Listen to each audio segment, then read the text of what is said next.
disciplina. A outra hipótese é do subestabelecimento sem reservas. Esse eu não preciso ter a anuência do meu cliente. Nós sabemos que é muito comum o advogado receber uma procuração e subestabelecer com reservas para o seu colega de escritório, seu assistente, seu estagiário. São aqueles que irão colaborar no andamento do feito, que faz parte da equipe daquele profissional. Eu falei naquele primeiro caso, citei o exemplo, o advogado teve que subestabelecer porque passou a exercer um cargo incompatível com a advocacia. Ou pode ser também porque o cliente optou por outro profissional. Então, eu vou estabelecer sem reservas e sair da causa. Mas quando eu subestabeleço com reservas, eu continuo patrocinando a causa. Eu continuo sendo responsável técnico pela causa. E subestabeleço nessas hipóteses para alguém que vá me ajudar a defender os interesses do cliente no fórum, nos tribunais. Quer dizer, eu continuo sendo advogado da causa.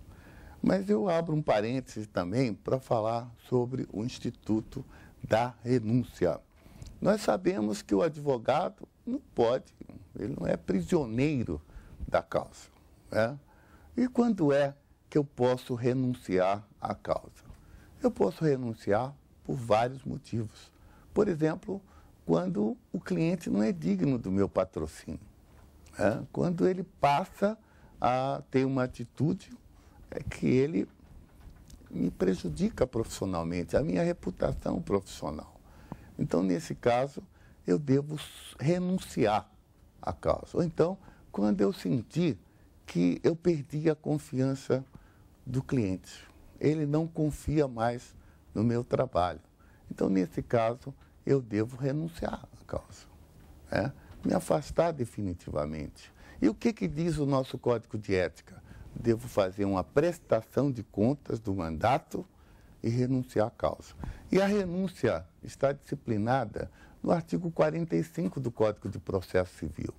E o que diz esse artigo?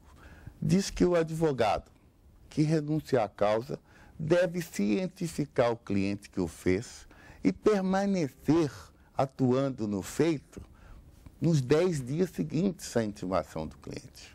O advogado não pode renunciar à causa e imediatamente entregou a renúncia, se afastar do processo. Não.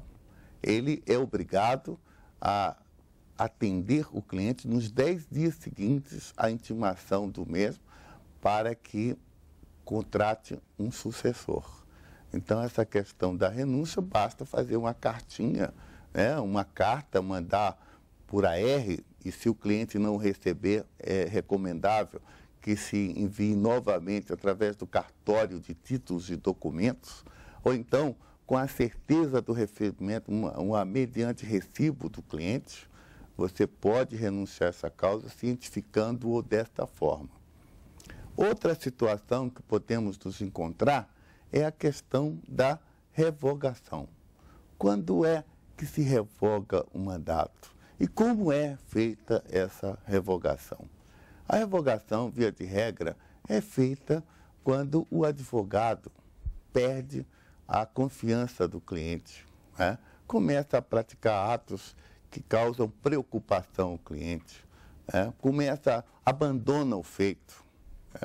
Nós sabemos que isso é uma prática, lamentavelmente, feita por alguns advogados. Ele entra com a causa, abandona o feito, causa prejuízo ao cliente, e esse cliente tem todo o direito de revogar essa procuração outorgada ao advogado. Isso é feito também da mesma forma da renúncia, através de uma carta dirigida ao advogado, via de regra, mediante recibo ou aviso de recebimento do correio ou cartório de títulos e documentos.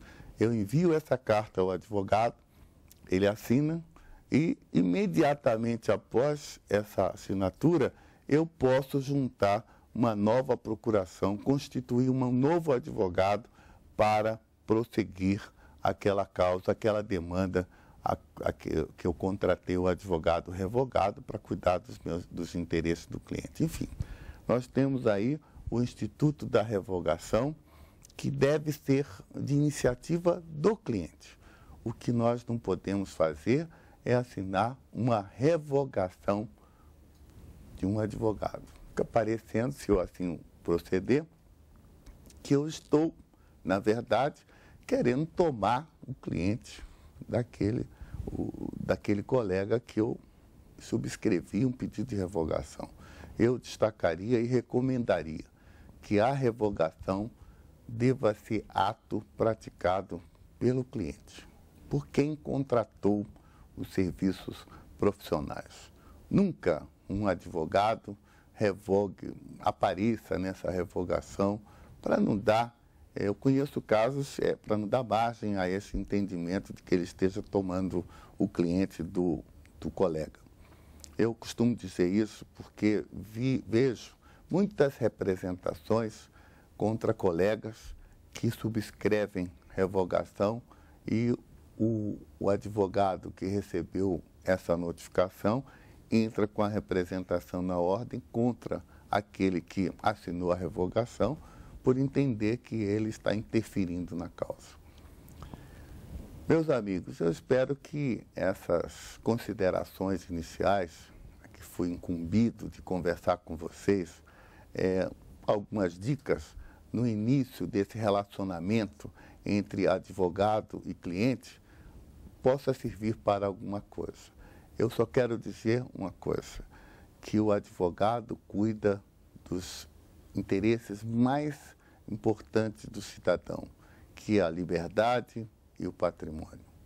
E que o que une o advogado ao cliente é uma coisa que se chama confiança. Obrigado e tudo de bom para vocês.